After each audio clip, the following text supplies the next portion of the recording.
Oke, selamat datang kembali teman-teman semua. Video kali ini saya bakal lanjutin untuk game Tokyo Ghoul ya. Dan pada pembahasan kali ini saya bakal bahas mengenai statistik yang ada di game ini ya. Yaitu adalah contohnya kayak pen rate itu apa, penetration rate itu apa, resist rate itu apa, kemudian attack dasar itu apa, critical damage itu apa. Saya bakal bahas tuntas di video kali ini. Dan ketika teman-teman memainkan game lainnya, itu biasanya adalah sudah ada gitu ya. Misalkan attack itu apa, crit damage itu apa gitu ya. Itu biasanya sudah ada. Jadi video kali ini saya bakal lebih menekankan lagi bagaimana statistik itu bekerja, teman-teman. Nah, jadi gini teman-teman. Lebih enaknya saya bakal lari ke bahas Juzo Suzuya dulu ya sebentar. Jadi di sini adalah ada yang namanya related ya, yang kemarin saya udah bahas di video Juzo, itu adalah defense related stat. Jadi kalau dikatain defense related stat itu berarti ada 4 statistik yang ngikut di situ. Yang pertama defense, yang kedua adalah resistance, yang ketiga adalah block change, dan yang ketiga adalah critical defense ya. Resistance, critical defense, block change, dan juga defense-nya itu sendiri. Jadi kalau related itu ada 4 statistik gitu ya, bukan defense doang. Nah, apa sih itu critical defense, apa itu critical change, dan lain sebagainya. Kayaknya lebih enak kita bahas dari RC Cell, karena ini merupakan statistik yang nempel ke RC Cell, teman-teman. Kita bahas dari masing-masing logo ya. Di sini kan ada banyak logo ya, mungkin teman-teman bisa cek sendiri ini statistik apa gitu ya. Di sini saya bakal jelasin ya. Yang pertama ada critical rate, teman-teman. Dan ini critical rate adalah salah satu related. Kalau tadi kan defense related ya. Nah, ini kebetulan cocok.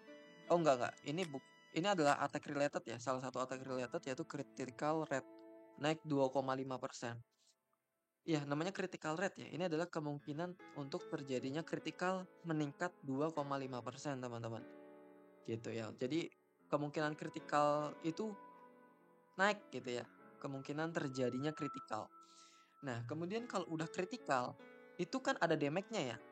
Nah, yang critical damage itu disebut sama crit damage. Ini adalah critical damage. Damage tambahan yang ditimbulkan ketika dia terjadi critical. Itu namanya critical damage. Kemudian ada satu lagi teman-teman untuk di bagian attack related ya. Karena setiap related itu ada 3 attack yang mengikuti. Yaitu adalah lifesteal. Ini masuk ke attack related. Gitu ya. Jadi lifesteal ini apa? Lifesteal itu adalah penyembuhan darah yang ditimbulkan ketika kita menyerang musuh. Gitu ya. Ketika kita nyerang musuh nih, siapa namanya ini? Rize ya. Nge-attack ngeluarin cambukannya ya, cambukan lah ya, cambukan. Nah, cambukannya itu biasanya setelah nyambuk dia bakal nge-heal beberapa darah. Nanti saya bakal kasih gameplaynya juga. Nah, itu namanya lifesteal, teman-teman. Gitu ya.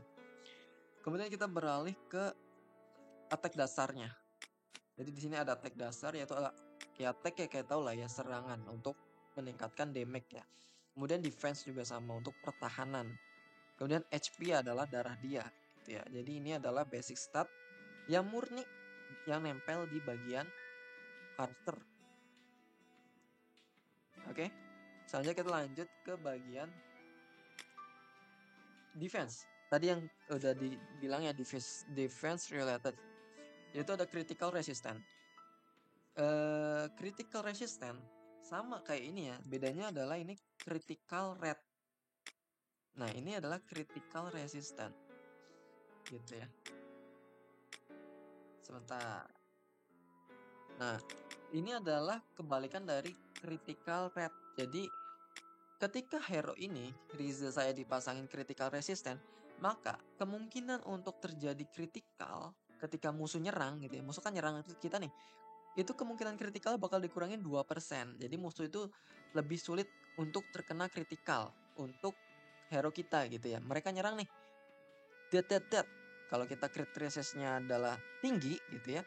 Itu mereka biasanya susah buat terjadi kritikal gitu. Kebalikannya aja gitu ya. Nah, kemudian apalagi di defense related yaitu ada block change. Ada di sini nggak ya? Block change. Oh, nggak ada di sini ya. Saya bakal untuk bahas critical defense dulu. Critical defense adalah terjadi ketika musuhnya terjadi critical.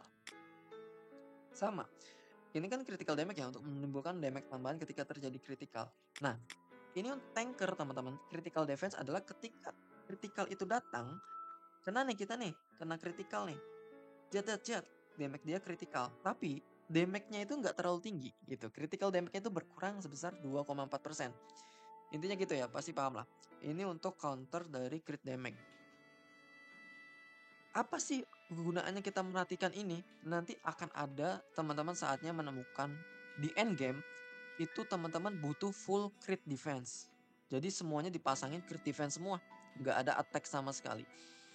Gitu. Itu makanya pentingnya beberapa statistik karena nanti ada sedikit tricky ya kalau udah jauh tuh bakal butuh banyak statistik yang macam-macam gitu.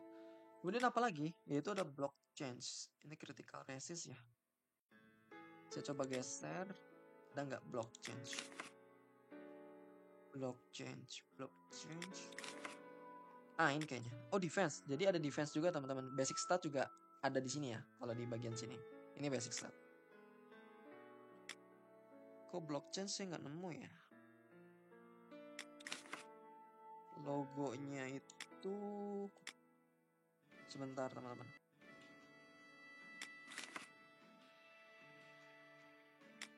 Nah, ini teman-teman, ini salah satu critical defense related, itu block change. Block change ini gunanya buat apa? Yaitu adalah untuk mengurangi damage dari musuh. Sebenarnya sifatnya sama ya. Ini adalah lawan dari penetration rate yang sebelumnya saya belum jelasin. Kalau tadi itu adalah lawan dari critical rate, lawan dari critical defense, dan satu lagi ini adalah lawan dari penetration rate. Gunanya apa? Ketika damage yang ditimbulkan itu tidak menerobos terlalu sakit.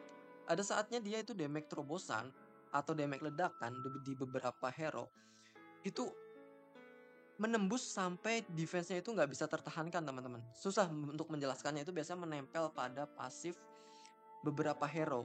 Nah, damage terobosan itu, penetration itu bisa dikurangin dengan cara menambahkan block change di hero tersebut. Hero yang kita mau tahan penetration-nya. Penetration itu, setahu saya, dulu itu kegunaannya adalah di bagian hero-hero yang punya pasif penetration. Kalau dulu itu adanya itu dipakai teman-teman, tapi sekarang udah jadi lifestyle ya. Saya coba lihat lagi, barangkali di sini ada penetration lagi.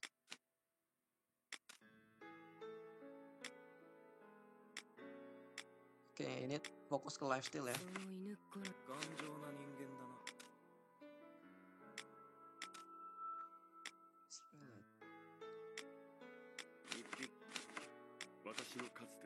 Oh, ini siapa ya? Amon kalau nggak salah.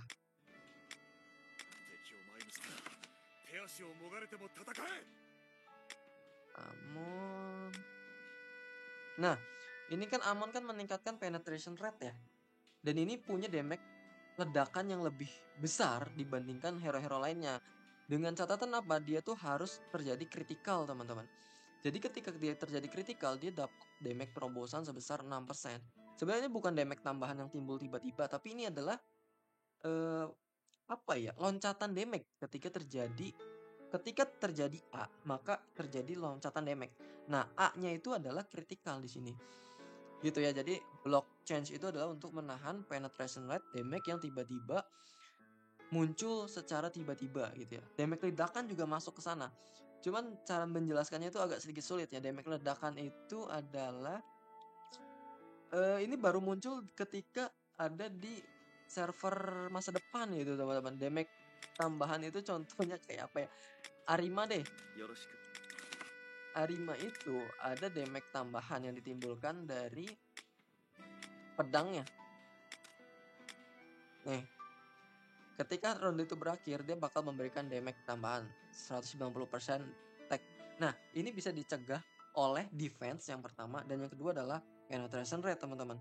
Damage ledakan seperti ini yang biasanya digunakan untuk karakter yang memiliki block change. Kemudian apalagi sih? Kemudian dulu itu bermain Su, teman-teman. Su. Nah, salah satu keuntungan block change itu juga bagus untuk hero-hero stance, teman-teman. Karena damage yang ditimbulkan itu bukan lagi ledakan, melainkan terobosan untuk melawan penetration rate-nya itu. Biasanya hero-hero kayak Tsukishima, kemudian yang pakai tanker itu bagus banget untuk dipakein block change. Semuanya pakai aja block change gitu. Satu lagi itu adalah Iwao atau siapa ya? Ini. Iwao yang bisa stance itu bagus buat pakai block change. Gitu ya. Kemudian kita bakal beralih ke attack related ya. Attack related. Nah, HP related ya. Kalau tadi kan udah bagian attack dan defense related, sekarang ke HP related. HP related juga sama, teman-teman, ada 3. Yang pertama ada restorasi rate, terus apa lagi? HP itu sendiri.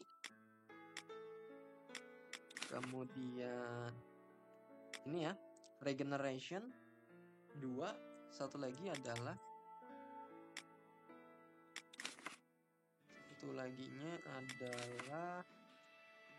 lifesteal tuh kalau nggak salah masuk ke attack deh.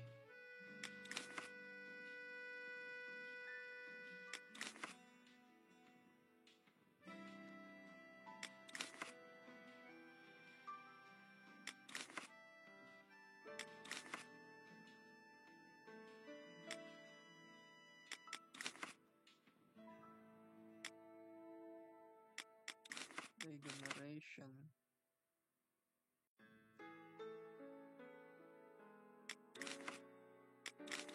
Oh, nggak ada ya, teman-teman. Kalau nggak salah setiap related itu mewakili 3 atribut lainnya. Sini HP ini kan elemen dasar ya. Sama kayak ini kan attack juga. Belum nampak satunya nih. Satunya apa ya? Oke, mungkin saya bakal bahas 2 itu dulu ya, karena nggak nemu, teman-teman. Lifesteal itu kalau nggak salah masuknya ke attack ya, jadi bukan defense, bukan HP related. Yang pertama ada yang namanya regenerasi ya, terus ada restorasi. Restorasi ini adalah digunakan ketika kita pakai hero yang tipenya healer. Jadi ketika hero kita nih Toka nih, ketika di heal sama si Hinami misalkan, itu makin kencang healnya karena ada restorasi rate. Kita lihat ya, Hinami.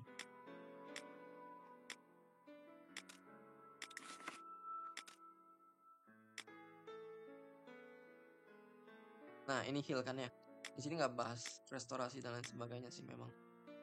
Intinya heal dari Hinami ini bakal lebih deras dialami oleh Toka.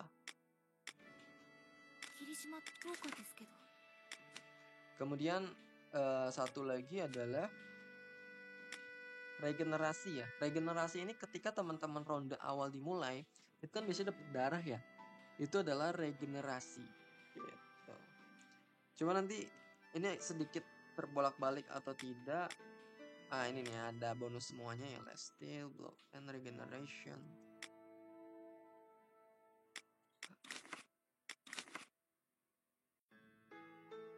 Apa cuma 2 ya yang HP related ya? Jadi intinya gitu, teman-teman. Restorasi itu ketika dia di heal oleh Hinami atau hero-hero lainnya nanti bakal rilis.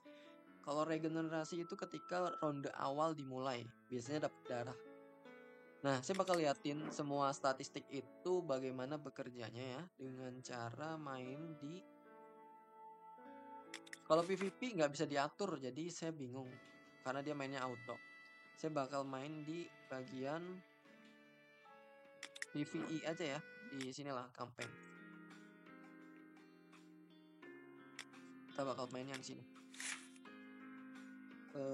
Lebih cocok pakai siapa ya? Oke lah, kayaknya kayak begini bisa semua deh. Ya. Saya bakal jelasin pelan-pelan untuk semua statistik yang ada di game ini.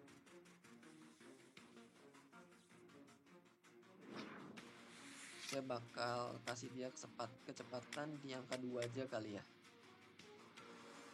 Nah, kita coba serang ya.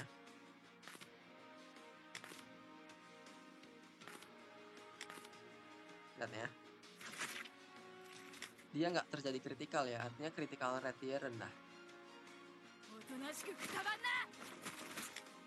Dia tadi terkena critical ya. Kalau untuk hero-hero yang tidak terkena critical, berarti memang critical rate-nya kan memang nggak 100% ya. Jadi istilahnya ada yang critical, ada yang tidak. Dan orang yang terkena critical, tadi itu damage-nya itu adalah hasil dari critical damage, teman-teman. Perpaduan antara critical damage dari Touka saya atau critical defense dari musuhnya, gede atau kecil. Itu menjadi critical yang ditimbulkan dari damage total gitu ya. Sebenarnya udah ada kalkulasinya dulu, cuman saya hilang ya untuk perhitungannya. Entah 10% dan lain sebagainya tuh ada sebenarnya, nanti ditambah sama kritikalnya itu berapa persen dan lain sebagainya itu ada. Tapi karena udah lama banget game ini dulu pernah tutup juga, jadi saya udah nggak bisa jelasin lagi. Hilang semua teks-teks itu. Intinya gitu teman-teman. Nah, ini juga dia bisa kritikal ya.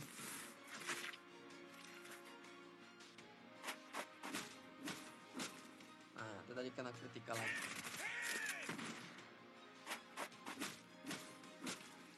Nah, teman-teman percaya nggak? Ada saatnya critical damage sama attack biasa yang nggak terjadi critical itu lebih besar damage-nya yang tidak terjadi critical. Aneh kan sebenarnya, aneh. Tapi seperti itu ada teman-teman. Jadi itu karena critical defense dari musuh itu benar-benar tinggi. Itu makanya saya pernah bilang tadi, ada saatnya teman-teman bakal pakai critical defense semua. Itu gunanya apa? Ketika musuh ini sering terjadi critical, otomatis kita bakal pasang ke critical defense. Itu counternya. Makanya menariknya di game ini adalah statistik itu benar-benar harus diperhatikan. Sebenarnya nggak begitu kelihatan ya, sebenarnya nggak begitu paham mungkin ya kalau orang-orang biasa. Tapi statistik kayak gitu dibutuhkan ketika lawan bos-bos tertentu atau hero yang memiliki keunikan tertentu. Gitu.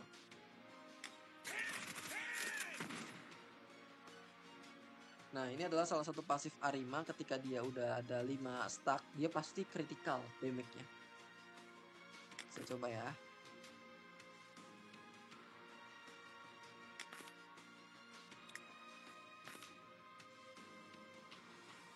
Kita lihat damage Arima adalah critical. Nah, ini ada yang nge-heal. Nah, nge-heal tadi adalah lifesteal ya. Kalau ketika nyerang, itu namanya lifesteal. Ketika kita di-heal sama Hinami, itu namanya restorasi. Ketika awal turn, dapat heal juga, itu namanya regen. Oke, kita lihat lagi ya.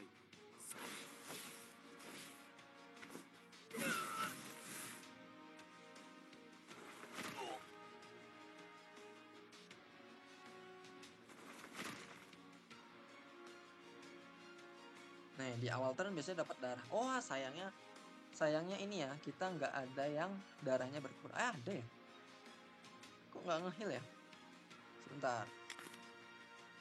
Saya kasih kesempatan musuh.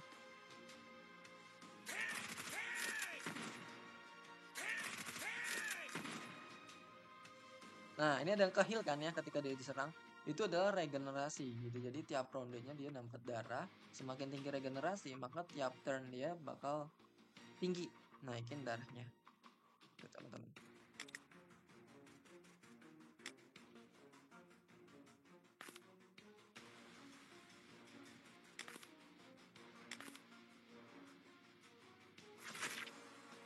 Penetration rate sebenarnya nggak begitu nampak kalau dari angka-angka begini.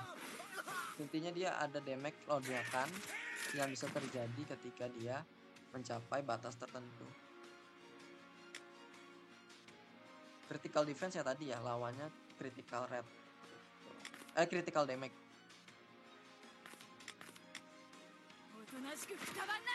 Oke, mungkin gitu aja pembahasan statistik di video kali ini. Sampai jumpa, kurang lebihnya mohon maaf. Sampai jumpa di video selanjutnya. Bye bye.